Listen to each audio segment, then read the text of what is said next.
સાઉદીથી પાછા આવતા જ એરપોર્ટ પર વડાપ્રધાન મોદી, ડોભાલ અને જયશંકર વચ્ચે ઇમરજન્સી બેઠક. જમ્મુ અને કાશ્મીરના પહલગામમાં થયેલા ભયાનક આતંકવાદી હુમલાને પગલે વડાપ્રધાન નરેન્દ્ર મોદી તેમનો વિદેશ પ્રવાસ ટૂંકાવીને ભારત પરત ફર્યા છે.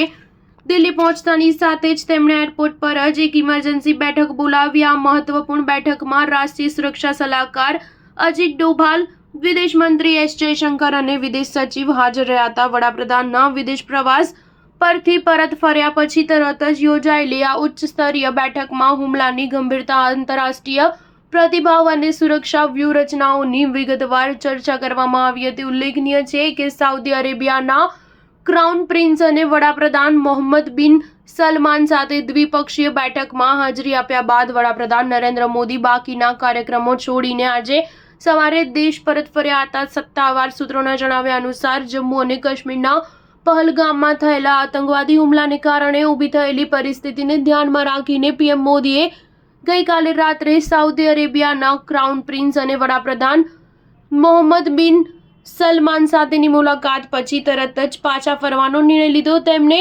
ક્રાઉન પ્રિન્સના શાહી ભોજન સમારંભમાં પણ હાજરી આપી ન હતી અને ભારતીય સમય મુજબ રાત્રે 1:45 વાગે ઉડાન ભરી હતી અને આજે સવારે 6:45 વાગે નવી દિલ્હી પહોંચ્યા હતા. ઇમરજન્સી સ્થિતિને ધ્યાનમાં રાખીને પીએમ મોદી આજે સવારે સુરક્ષા બાબતોની કેબિનેટ સમિતિની બેઠક બોલાવી હતી. સ્ટાર ન્યૂઝ 7 હંમેશા સચ્ચાઈની સાથે.